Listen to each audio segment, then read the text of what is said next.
Good afternoon all of you प्यारे बच्चों, क्या हाल चाल है? ठीक ठाक है। तो आज मैं तिवारी सर फिर से आप लोगों के सामने क्लास 12th के लिए केमिस्ट्री से जुड़ा हुआ एक बहुत ही महत्वपूर्ण टॉपिक लेकर आया हूँ। तो मैं आशा करता हूँ कि आप सभी लोग इस टॉपिक को पसंद करेंगे और साथ ही साथ ये टॉपिक प्रैक्टिकल और बोर्ड एग्जाम दोनों के लिए बहुत ही महत्वपूर्ण है। तो इसी को ध्यान में रखते हुए मैंने ये टॉपिक बनाया है। तो आइए देखते हैं। इस टॉपिक का नाम देखिए क्या है, अल्डिहाइड परीक्षण। अल्डिहाइड परीक्षण, अल्डिहाइड का नाम आप सभी लोगों ने सुना होगा।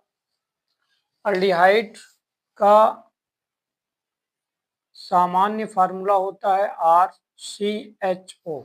RCHO ये अल्डिहाइड का सामान्य फार्मूला है जिसके माध्यम से हम इनको पहचानते हैं। और यहाँ पे CHO क्या है? CHO इनका क्रियात्मक समूह है। इनको हम लोग क्या बोलते हैं बच्चों? क्रियात्मक समूह। CHO क्या है? क्रियात्मक समूह है। ठीक है। तो आज हम सभी लोग अल्डिहाइड परीक्षण की बात करने वाले हैं। और अल्डिहाइड परीक्षण करने की 3 विधियां होती हैं। पहली विधि का नाम है टॉलिन परीक्षण, दूसरे का नाम है फेलिंग परीक्षण और तीसरे का नाम है आयोडोफार्म परीक्षण। तो क्रमवार हम लोग एक एक परीक्षण का ज्ञान अर्जित करेंगे और इनसे संबंधित जो भी कमियां आप लोगों के अंदर हैं उनको मैं दूर करने का प्रयास करूंगा। ठीक है। तो आइए पहले परीक्षण की तरफ चलते हैं। पहले परीक्षण का नाम जैसा कि आप देख रहे हैं क्या लिखा हुआ है, टॉलिन टेस्ट। इसको हिंदी में टॉलिन परीक्षण कहते हैं और इंग्लिश में टॉलिन टेस्ट बोलते हैं। क्या बोलते हैं बच्चों? टॉलिन टेस्ट बोलते हैं। इस टॉलिन टेस्ट की कुछ मुख्य विशेषताएं देखिए इस साइड में लिखी गई है, जरा इस पर आप फोकस करो। पहला पॉइंट लिखा है कि टॉलिन टेस्ट अल्डिहाइड यौगिक की जांच करने में किया जाता है। केवल हम इसका उपयोग अल्डिहाइड की जांच करने में कर सकते हैं। दूसरा लिखा है कि इस टॉलिन टेस्ट का दूसरा नाम रजत परीक्षण भी है। क्यों?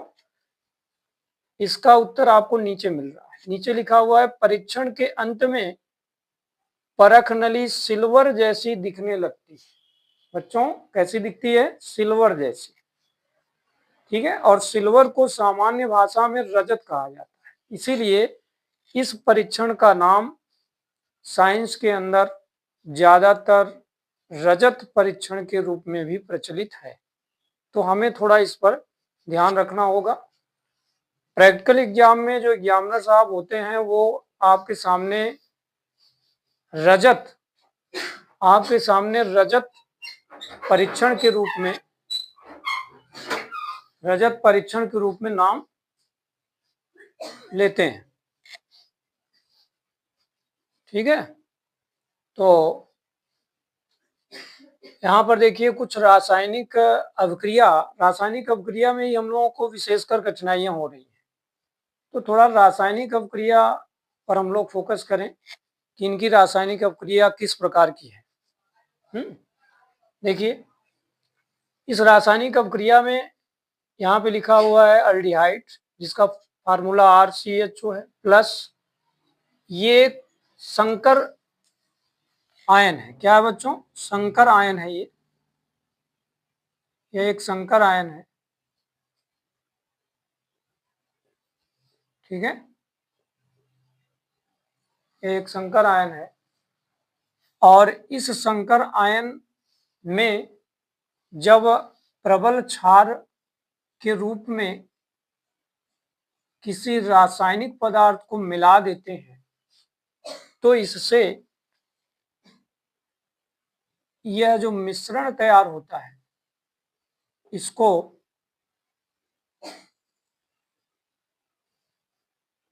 टॉलिन अभिकर्मक कहा जाता है।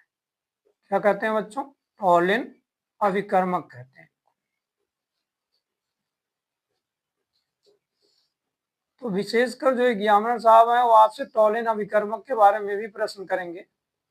तो आप सीधा बताइएगा कि इस संकर आयन में किसी प्रबल क्षार को मिलाने से जो मिश्रण प्राप्त होता है वो टॉलिन अभिकर्मक होता है। अब हम लोग ये जानना चाहते हैं कि जब इस टॉलिन अभिकर्मक को अल्डिहाइड यौगिक में मिलाया जाएगा तो इससे क्या बनेगा। अगर हम इस पर ध्यान दें तो सबसे पहले इससे बनता है सिल्वर, सिल्वर रूपी ठोस पदार्थ बनता है। सिल्वर जो है वो ठोस के रूप में बनता है परख नली के अंदर। देखिए यहाँ लिखा हुआ है, सिल्वर के नीचे रजत भी लिखा गया क्योंकि सिल्वर को रजत भी कहते हैं। तो इस रिएक्शन के अंत में हमको ठोस रूपी सिल्वर मिलेगा और इसी कारण जो पूरी परख नली है ना बच्चों, जो पूरी परख नली होती है ना वो सिल्वर जैसी चमकने लगती है। पूरी जो परख नली है ये सिल्वर जैसी हो जाती है, सिल्वर जैसी। ये क्या है, परख नली, जो आपने लैब में देखा होगा। तो इस तरह से आज हम लोगों ने टॉलिन टेस्ट से जुड़ी हुई कुछ महत्वपूर्ण बातों पर चर्चा किया है। इनके साथ में कुछ सहयोगी यौगिक भी बनते हैं, जैसे यहाँ देख रहे हैं आप, अगर अल्डिहाइड का जब ऑक्सीकरण होता है तो ये कार्बोक्सिलिक अम्ल में बदल जाता है और आपका ये जो मिश्रण है वह अपचयित होकर सिल्वर बना लेता है। ठीक है, तो मूल बात यही ध्यान रखना है रिएक्शन की तरफ, क्योंकि रिएक्शन से संबंधित भी प्रश्न आते रहते हैं। तो आज मैंने आप सभी लोगों को अल्डिहाइड का पहला परीक्षण बताया है। अगले दिन पार्ट 2 में आपको फेलिंग परीक्षण की बात हम लोग करेंगे। तो आप सभी लोग इसी प्रकार चैनल से जुड़े रहिए। धन्यवाद।